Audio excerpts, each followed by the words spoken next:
Welcome to Fuel Up Classic and welcome to a video on the Jaguar S-Type.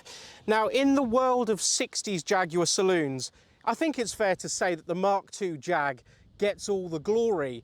But the S-Type, I think, is well worth a closer look and could even be a bit of a shrewd buy. So what's on offer with an S-Type Jaguar? Well, this particular car is fitted with the 3.4 litre XK unit, straight six of course, silky smooth. You could also get the S-Type with the larger 3.8. And then as we move into the middle bit, the important bit, well, there's lashings of wood, leather, lovely design features that you would expect from a 60s Jag. It really is a lovely place to be. This car is a 4-speed manual overdrive car. I think the pick of the bunch, but of course an automatic gearbox is available. Both of them offer a really good drive, so it really comes down to personal choice on that one. And then of course the rear end, that sculptured rear end gives that more space. You've actually got a properly usable boot in one of these. Twin fuel tanks, so it's good for long range cruising. Of course, lashings of chrome and the wire wheels all set it off very, very nicely. But of course, underneath as well, there's a little bit more going on. There's that independent rear suspension setup, which gives one of the best rides in the world. Even today, this car is almost unrivaled in terms of its ride comfort, and it's largely down to that very clever IRS unit. So that's what's on offer. I think all of these things as a combination make this a really attractive purchase for somebody. It is in many ways the thinking man's Mark II Jag that could be picked up for a fraction of the cost. Let's take it out for a drive and get to know this car a little bit better.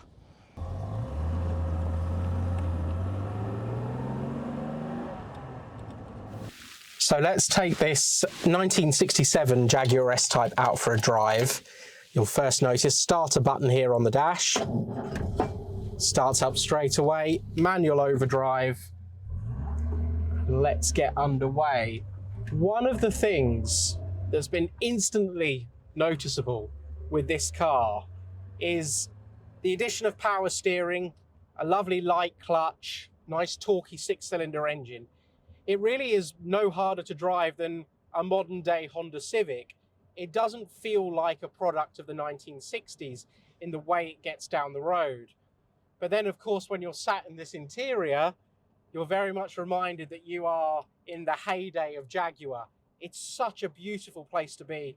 The driving position, well, it's a lot more commanding than you might expect. You sit high up. I sit quite close to the windscreen as well. It's almost sort of Rolls-Royce-esque. You look down at that long bonnet, there's a litre at the end. There are some similarities there, and it's really easy to see why so many of these 60s Jaguar saloons were made, because they are still today an intoxicating blend of space, grace and pace. And you could use one of these, I wouldn't say daily anymore because you'd want to protect it from the elements, but to take out for a weekend cruise or perhaps a long European run, there are few things better than an old Jag. And that ride comfort is there as well. I've just jumped out of a fairly modern Audi A6 with S-Line sports suspension. And to be perfectly honest with you, it bumps and crashes all over the place. This is silky smooth no matter what. You can throw some of the worst British potholes at it and it just soaks it up. It's a delight to steer down a twisty little B road like this.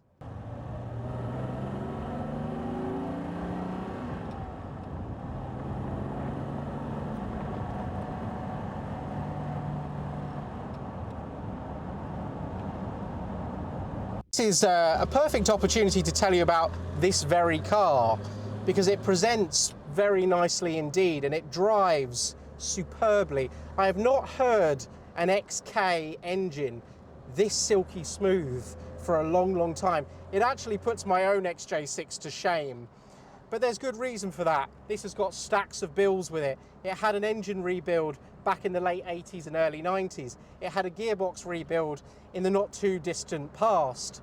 And it looks like a car that's been genuinely cared for throughout its life, and it does show. Of course, disc brakes up the front and on the back mean even by 1960s standards, the brakes are really rather good as well. This car has had some really sensible upgrades as well. It's got a big, large aluminium radiator on it, keeps everything nice and cool, even in the hottest of weather. It's got an electronic choke as well, which seems to work very, very well. It's got a modern, well, it's a period radio, but it is DAB and Bluetooth compatible, so I'm told. So there's a couple of little modern twists in here that just generally improve the reliability and the drivability of a car like this. And once again, it really doesn't feel like a car that is 60 or near enough 60 years old now. Now, I'm conscious not to talk the Jaguar S-Type up too much because, well, perhaps this is a little bit of a personal interest here, but I've always wanted one of these, and I don't want to be responsible for helping push the price up any more than they already have, because the last 5 years or so, people have cottoned on to these, and you've noticed that whereas Mark II prices have stalled, these have ever so slightly crept up, and it's really easy to see why. Just so livable. Now, of course, miles per gallon, well, it's probably going to be in the teens, really, no matter whether you go for the larger 3.8 or the smaller 3.4, manual, automatic. Expect around 15 mpg on average. You might get sort of up to 18, 19 on a slow and steady run. You're not buying one for fuel economy, that's for sure. But say twin fuel tanks in the back, you do get a decent range, even if it does cost a fair bit to fill them both up. And it's amazing, there's 20 years between this car and my own XJ6 Series 3, but they were still using the basic underpinnings from this car all the way through to the late 80s. That independent rear suspension, the XK engine, it's a testament to just how good things were from Jaguar in the 1960s.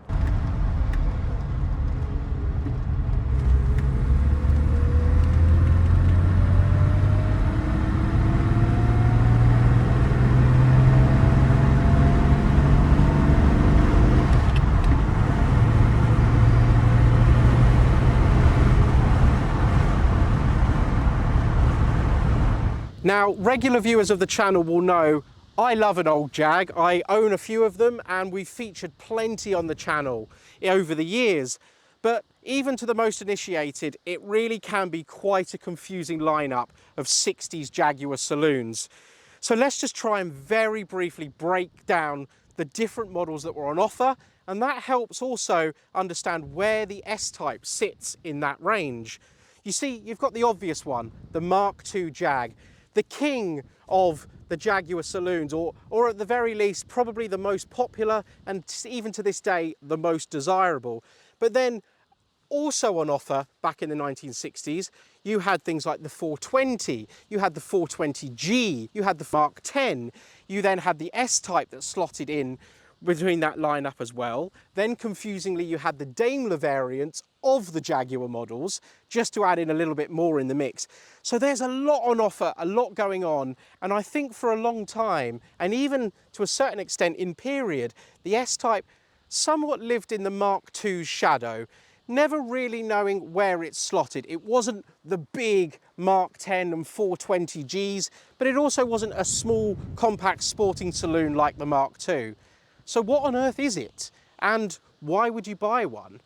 Well, by all accounts, by 1963, the Mark II Jag was, and I know I'm going to get a bit of flack from this from the Mark II fans, but it was again a little bit long in the tooth, and there was no denying that that rear end live axle setup was a little bit lively, a little bit primitive. It was great for sideways oversteer coming out of a roundabout, but actually it was well past its best by that time. And Sir William Lyons, the boss of Jaguar, knew exactly that. He knew that they needed to tweak the Mark II, but they couldn't do it within the existing body shell. They cleverly grafted Mark X rear styling onto the back of a Mark II body shell. So it's a bit more purposeful, a bit longer than a Mark II. A higher roof line gives it, again, a bit more of an elegant, stately look. And there was a bit of tweaking going on at the front end and in the interior as well. But really what you need to know with an S-Type is the business end is at the back, because Jaguar managed to squeeze in their fantastic independent rear suspension system by altering this rear end styling, giving it the space it needed. No longer do you have that live rear axle. You had one of the best rear suspension setups in the business. It went on for decades and decades and decades, and it's still one of the best today.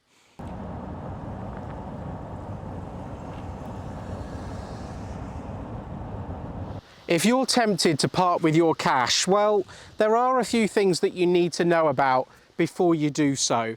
And of course, as always, I try and cover what to look out for. It's not an extensive list, but it is a good guidelines to go on before you part with your money. And it should come as no surprise, this is a 1960s product. The one thing you want to be checking absolutely in every minute place that you can is the bodywork, the condition of the bodywork. Let's not forget that in recent years these are worth quite a bit of money, but for many, many years they weren't. And that means that restorations, most cars would have been restored once, twice, maybe even 3 times by now. What standard has that work been done to? So really it's the bottom about 10 inches of the car that you need to focus on. The floor pans, the sills in particular, the arches. You want to take a magnet with you. It sounds silly, but I do it with all of my classic cars before I buy them, and just tap all the way gently along, because if that magnet doesn't stick, then you're looking at a load of filler. And unfortunately, a lot of these cars will be bodged up with filler because it's cheap. And you mustn't forget that even though this isn't the price of an E-Type, the restoration of one of them could very easily cost you the same. They share obviously so much in common in terms of the running gear. But that also means that parts availability is very easy. There's nothing really that you can't get hold of one of these mechanically, probably on a next day service from someone like S&G Barrett or David Manners, etc., etc. All of these bits you'll be able to find. It is the bodywork in particular that you need to focus on.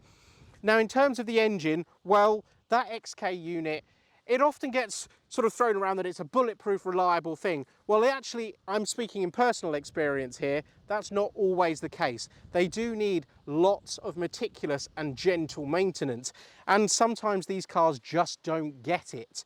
And one of the best things you can do with any classic car, and in particular a Jaguar of this period, is use it. They do not like to sit around and fester in the garage. That's where you get problems, you get oil leaks, you get electrical issues, and you get rot. Get everything moving, get the oils flowing, get the air flowing around it. It does them the world of good. But that engine, really you want to be looking for really good, strong oil pressure at all times. Oil leaks are common, but as long as they're not severe, they're not too bad. And of course you want the cooling system to be in tip-top condition. That's really mechanically wise. The rest of it is a pretty hardy unit. Don't underestimate the cost of having to maintain things on the rear suspension setup. As wonderful as that unit is, when you start looking into things like leaky diff seals or even rear discs and calipers, you end up generally dropping the whole IRS cage. And again, from personal experience, you think you're going in there just to change discs and pads, but whilst you're in there, you might as well overhaul a few other things. The bills grow, the labour grows, and it can become quite an expensive undertaking. Thankfully, it's something that shouldn't need to be done very often, but you do need to check that that is the case. And then when it comes to the gearboxes, well, the automatics will be the tried and tested Borg-Warner variants. Lots of people can rebuild them if you're having any trouble with them. The manual boxes are pretty hardy. Just make sure that the clutch has got plenty of life left in it. You want to make sure it's not dragging, hasn't got a really high biting point, because that's also an expensive job. It's likely an engine out job to replace the clutch. So bear that in mind before you buy the car.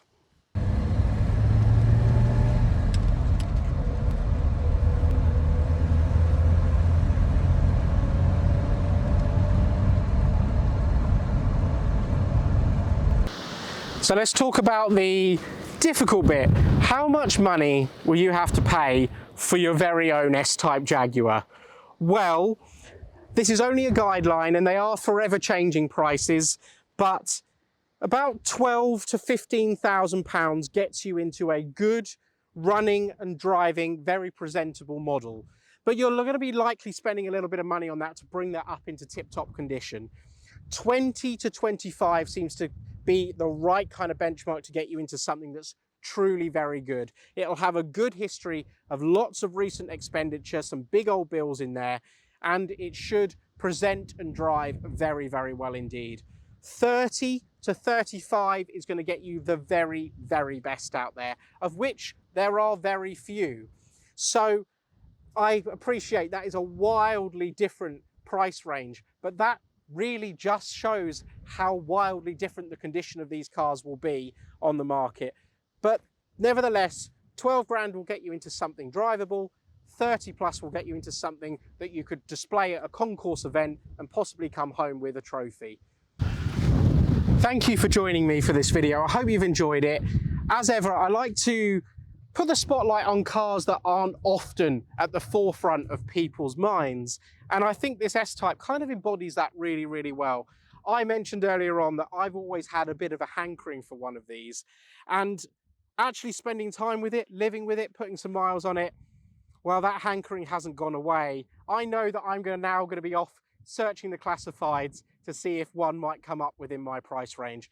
But nonetheless, I hope you've enjoyed it. It's been a real treat to showcase what is quite a rare Jaguar in the grand scheme of things. And I hope you've enjoyed it, and I hope you'll join me for the next video as well.